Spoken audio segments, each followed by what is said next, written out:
सर्वमंगलमांगल्ये शिवे सर्वार्थसाधिके शरण्यत्र्यंबके गौरी नारायणी नमस्तुते। माँ दुर्गा का चौथा अध्याय का कथा। सिद्धि की इच्छा रखने वाले पुरुष जिनकी सेवा करते हैं तथा देवता जिन्हें सब ओर से घेरे रहते हैं, उन जाया नाम वाली दुर्गा देवी का ध्यान करें। उनके श्री अंगों की आभा काले मेघ के समान श्याम है। वे अपने कटाक्षों से शत्रु समूह को भय प्रदान करती है। उनके मस्तक पर अवध चंद्रमा की रेखा शोभा पाती है। वे अपने हाथों में शंख चक्र कृपान और त्रिशूल धारण करती है। उनके 3 नेत्र हैं। वे सिंह के कंधे पर चढ़ी हुई है और अपने तेज से तीनों लोकों की परिपूर्ण कर रही है।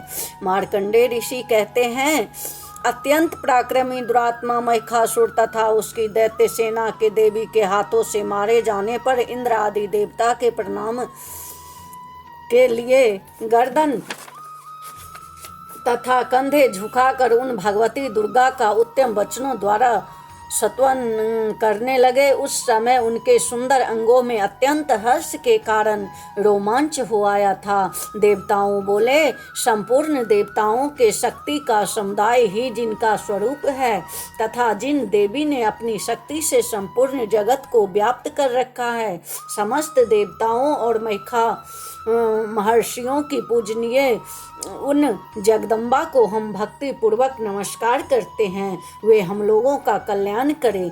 जिनके अनुपम प्रभाव और बल का वर्णन करने में भगवान शेषनाग, ब्रह्मा जी तथा महादेव जी भी समर्थ नहीं है। वे भगवती चंडिका संपूर्ण जगत का पालन एवं अशुभ भय का नाश करने का विचार करें। जो पुण्यात्माओं के घरों में स्वयं ही लक्ष्मी रूप से, पापियों के यहाँ दरिद्रता रूप से शुद्ध अंतकरण वाले पुरुषों के हृदय में बुद्धि रूप से, सत पुरुषों में श्रद्धा रूप से तथा कुलीन मनुष्यों में लज्जा रूप से निवास करती है, उन आप भगवती दुर्गा को हम नमस्कार करते हैं। देवी, आप संपूर्ण विश्व का पालन कीजिए। देवी, आपके इस अचिंत्य रूप का असुरों का नाश करने वाले भारी पराक्रम तथा समस्त देवताओं और दैत्यों के समक्ष युद्ध में प्रकट किए हुए आपके अद्भुत चरित्रों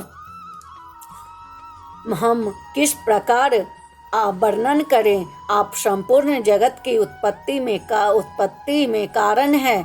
आप में सत्गुण, रजोगुण और तमोगुण, ये तीनों गुण मौजूद है तो भी दोषों के साथ आप ससर्ग नहीं जान पड़ता। भगवान विष्णु और महादेव जी आदि देवताओं भी आपका पार नहीं पाते हैं। आप ही सबका आश्रय हैं। यह समस्त जगत आपका अंशभूत है, क्योंकि आप सबकी आदिभूत अव्याकृत प्रकृति है। देवी, संपूर्ण यज्ञों में जिसके उच्चारण से सब देवता तृप्ति लाभ करते हैं, वह स्वाहा आप ही है। इसके अतिरिक्त आप पितरों को भी तृप्ति का कारण है। अतएव सब लोग आपको स्वधा भी कहते हैं। देवी, जो मोक्ष की प्राप्ति का साधन है, अचिंत्य महाव्रत स्वरूपा है। समस्त दोषों से रहित जितेंद्रिय तत्वों को ही सार वस्तु मानने वाले तथा मोक्ष की अभिलाषा रखने वाले मुनिजन जिसका अभ्यास करते हैं, वह भगवती पराविद्या आप ही हैं। आप शब्द स्वरूपा है। अत्यंत निर्मल ऋग्वेद, यजुर्वेद तथा उद्गीत के त्रयी तीनों वेद और भगवती 6 ऐश्वर्यों से युक्त हैं। इस विश्व की उत्पत्ति एवं पालन के लिए आप ही वार्ता, खेती एवं आजीविका के रूप में प्रकट हुई है। आप संपूर्ण जगत की घोर पीड़ा का नाश करने वाले हैं। प्रकट हुई है।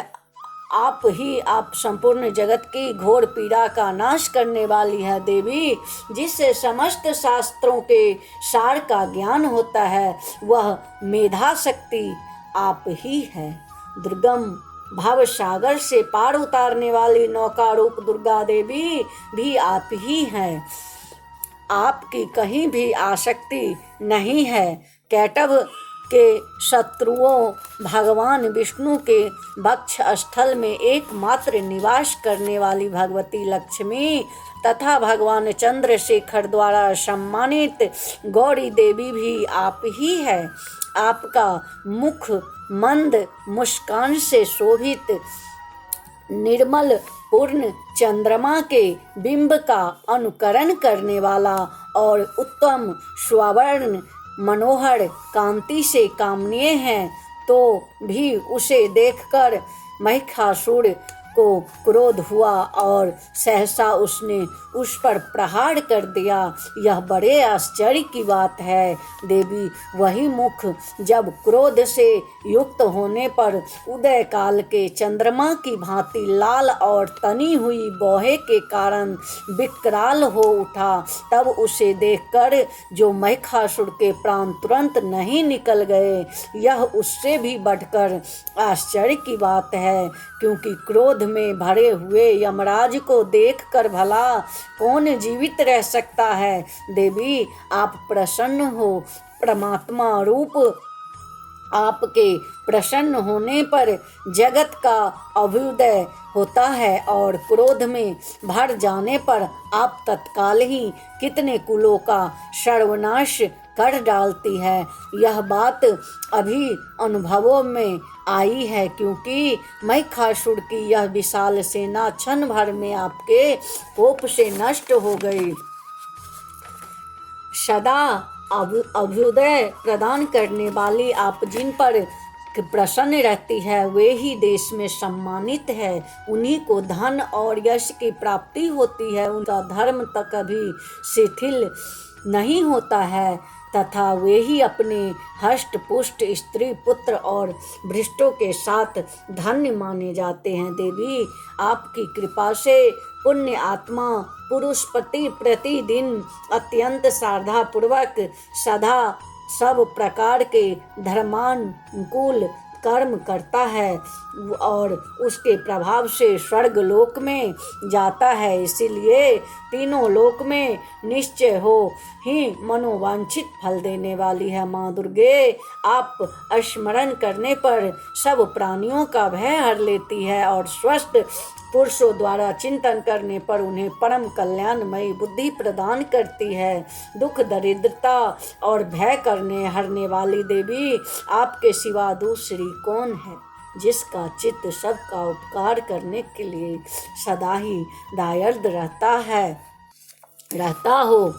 ये भी हर देवी इन राक्षसों के मारने से संसार को सुख मिले तथा ये राक्षस चिरकाल तक नरक में रहने के लिए भले ही पाप करते रहे हो, इस समय संग्राम में मृत्यु को प्राप्त होकर स्वर्ग लोक में जाए। निश्चय ही यही सोचकर आप शत्रुओं का वध करती है। आप शत्रुओं पर शस्त्रों का प्रहार क्यों करती है? समस्त असुरों को दृष्टिपात मात्र से ही भस्म क्यों नहीं कर देती है? इसमें एक रहस्य है। ये शत्रु भी हमारे शस्त्रों से पवित्र होकर उत्तम लोकों में जाए, इस प्रकार उनके प्रति भी आपका विचार अत्यंत उत्तम रहता है। खड्ग के तेज से, पुंज की भयंकर दीप्ति से तथा आपके त्रिशूल के अग्रभाग की घनीभूत प्रभा से चौधियार कर जो असुरों की आंखें फूट नहीं गई, उसमें कारण यही था कि वे मनोहर राशि मयों से युक्त चंद्रमा के समान आनंद प्रदान करने वाले आपके इस सुंदर मुख का दर्शन करते थे।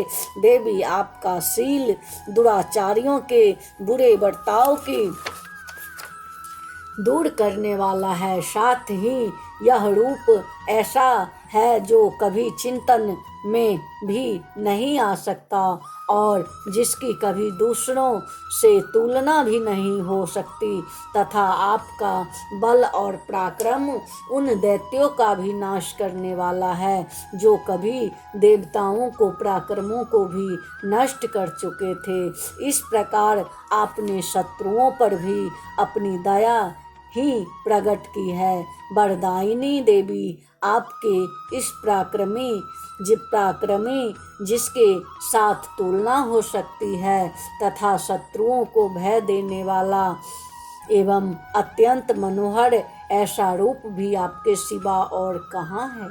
हृदय में कृपा और युद्ध में निष्ठुरता, ये दोनों बातों तीनों लोकों के भीतर केवल आप में ही देखी गई है। माता, आपने शत्रुओं का नाश करके इस समस्त त्रिलोकी की रक्षा की है। उन शत्रुओं को भी युद्ध भूमि में मारकर स्वर्ग लोकों में पहुंचाया है तथा उन्मत्त दैत्यों से प्राप्त होने वाले हम लोगों को भय को भी दूर कर दिया है। आपको हमारा नमस्कार है। देवी, आप शूल से हमारी रक्षा करें। अंबिके, आप खड्ग से भी हमारी रक्षा करें तथा घंटा की ध्वनि और धनुष की टंकार से भी हम लोगों की रक्षा करें। चंडिके, पूर्व, पश्चिम और दक्षिण दिशाओं में आप हमारी रक्षा करें तथा ईश्वरी, अपने त्रिशूल को घुमाकर आप उत्तर दिशा में भी हमारी रक्षा करें। तीनों लोकों और आपके जो परम सुंदर एवं अत्यंत भयंकर रूप विचरते रहते हैं, उनके द्वारा भी आप हमारी तथा इस भूलों की रक्षा करें। अंबिके, आपके पल्लवों में शोभा पाने वाले खड्ग, शूल और गदा आदि जो अस्त्र हो, उन सब के द्वारा आप सब ओर से हम लोगों की रक्षा करें। मार्कंडेय ऋषि कहते हैं, इस प्रकार जब देवताओं ने जगन माता दुर्गा की स्तुति की और नंदन बन के दिव्य पुष्पों एवं गंध चंदन आदि के द्वारा उनका पूजन किया, फिर सबने मिलकर जब भक्ति पूर्वक दिव्य धूपों की सुगंध निवेदन की, तब देवी ने प्रसन्न बदन होकर प्रणाम करते हुए सब देवताओं से कहा,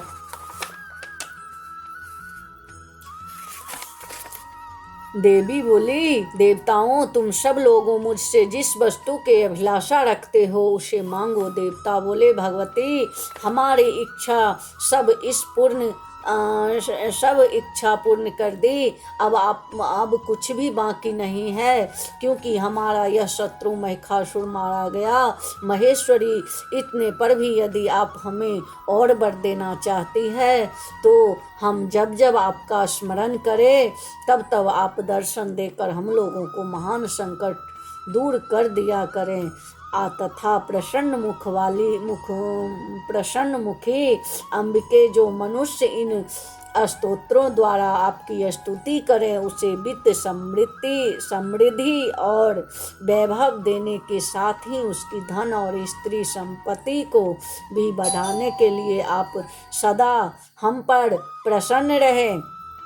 मार्कंडेय ऋषि कहते हैं, राजन, देवताओं ने जब अपने तथा जगत कल्याण के लिए भद्रकाली देवी को इस प्रकार प्रसन्न किया, तब वे तथास्तु कहकर वही अंतर्ध्यान हो गई। भूपाल, इस प्रकार पूर्व काल में तीनों लोकों का हित चाहने वाले देवी इस प्रकार देवताओं के शरीर से प्रकट हुई थी, वह सब कथा मैंने कह सुनाई। अब पुनः देवताओं को उपकार करने वाली वे देवी दुष्ट दैत्यों तथा शुंभ निशुंभ का वध करने एवं सब लोकों की रक्षा करने के लिए गौरी देवी के शरीर से जिस प्रकार प्रकट हुई थी, वह सब प्रसंग मेरे मुंह से सुनो, मैं उसका तुमसे यथावत वर्णन करता हूँ। बोलिए जय श्री कृष्णा, जय श्री राम।